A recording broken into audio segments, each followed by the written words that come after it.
to stand here. Last summer, a 10-foot bronze sculpture named the Forgiven Man, made by Kansas sculptor Jim Bass, was stolen from the First Congregational Church here in Topeka. Fortunately, it was found and will be returned to its rightful place a week from Sunday. But I mention it only because I'd like to describe the sculpture for you just briefly. It's an abstract rendering of a human being in the Cubist tradition. It has many sharp surfaces and sharp angles, and these surfaces and sharp angles seem to be falling away as something rounder begins to emerge from within. The left arm hangs to the left side, but the right forearm is stretched forward. The hand is open wide.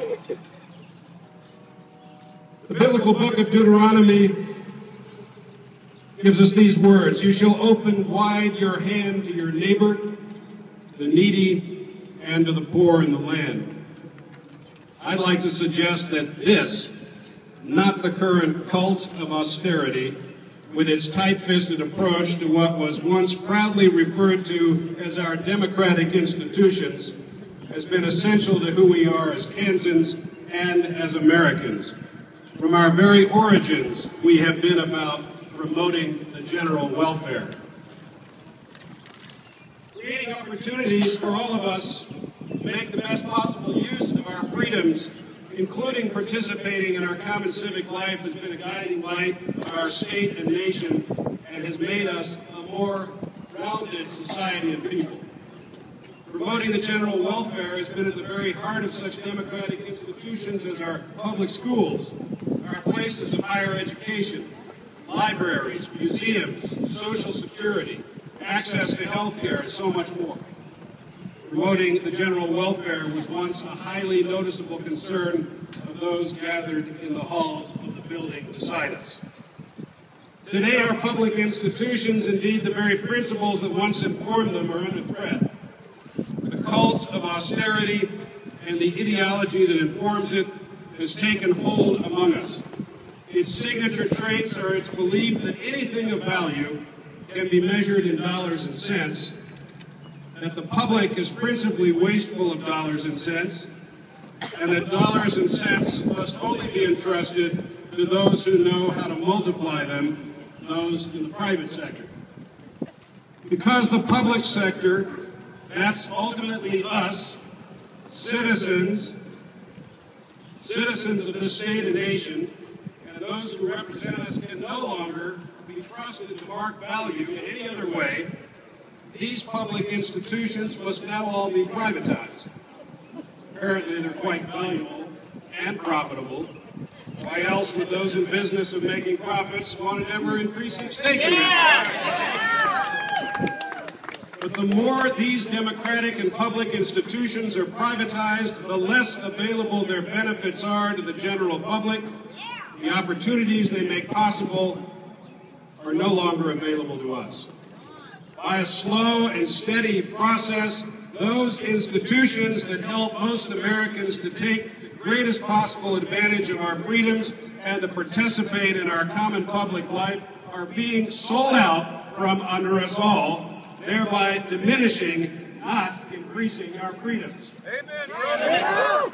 Instead, the occult of austerity would impress upon us the doom of America's decline, of America's pending economic ruin, should we fail to sell out our public institutions to the great economic wizards of all financial wisdom.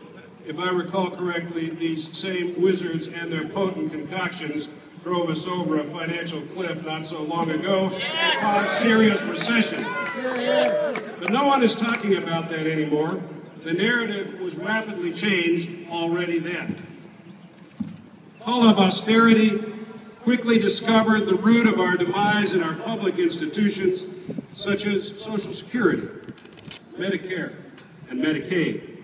Programs the public sector, we the people, through our representatives, once created in order to provide basic support to ourselves and our fellow citizens.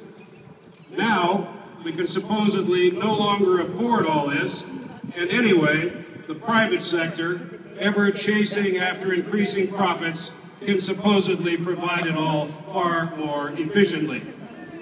Anyone who knows anything at all about Medicare's overhead or about the ever-increasing cost of health insurance knows that this is a patent lie. Unfortunately, too many of our representatives are drinking the Kool-Aid of austerity. They hearken to radio talk show hosts, propagandists of austerity, who instill in us fear, lead us to become angry, and thereby quite possibly to fall for the biggest swindle in American history.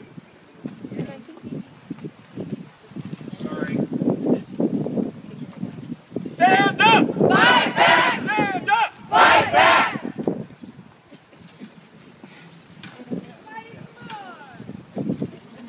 Now, what do we do about all this? First of all, we recognize that there is nothing necessary in any of it. The austerity cult is an ideology. It creates alleged facts where none exist and spins whatever does not conform to facts in the direction of its exploitative pursuits. Fear is a failing in a free people. It is unwarranted and it is dangerous. It makes the free citizens slaves, eager to give up all public institutions designed and established precisely to protect us from the tyrannous forces that are therefore eager to take them away from us. Secondly, we cultivate indignation, which is anger, but anger born by love. You heard right. Anger born by love. It does not seek to divide and conquer, it seeks to restore the public's confidence in itself through enhanced cooperation. We, in short, must unionize as we the people of Kansas and as we the people of the United States of America. We must insist on restoring government of, by, and for the people. It is this that we love. We must say no to policy crafted by the highest bidder, and yes to campaign finance reform, so that policy can become truly public policy once again. We must reinstill in ourselves a love for who we can be together. We must respect and love each other, or we will deeply regret what we have allowed others to make of us while we have failed to do so. And finally, there's a place for the private sector, but it is not the prime place of determining the value of all that makes us citizens of these United States. Life, liberty, and the pursuit of happiness are not for sale. They are inalienable rights. We must see to it that they do not, by sleight of hand, become privileges conferred upon us by those whose favor we must first curry before we may enjoy them.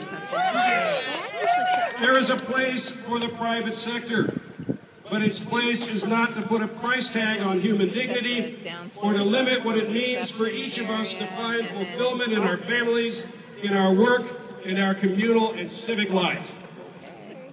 My Congregationalist forebears left England to get away from that sort of thing. People from every shore have come to America and to Kansas for the same reason, and I ask you, are we their children? Yeah. Jesus once said, you cannot serve God and mammon, God and money. Isn't it interesting that too many of us today believe that we can do just that, and that that very belief is the new fig leaf intended to keep us from seeing the true nature of too much policy coming out of the people's house before which we have gathered to protest. The hand of the forgiven man sculptor is open. We know that we need each other to be a people. We know that we cannot allow our fellow citizens or the stranger in our land, quote another passage from Deuteronomy, to suffer oppression among us. We must open wide our hands to each other. The ultimate weapon against the cult of austerity is generosity. It is generosity that public institutions were created to promote. Generosity is the sign of a truly free people. Let us open our hands to each other. Thank you.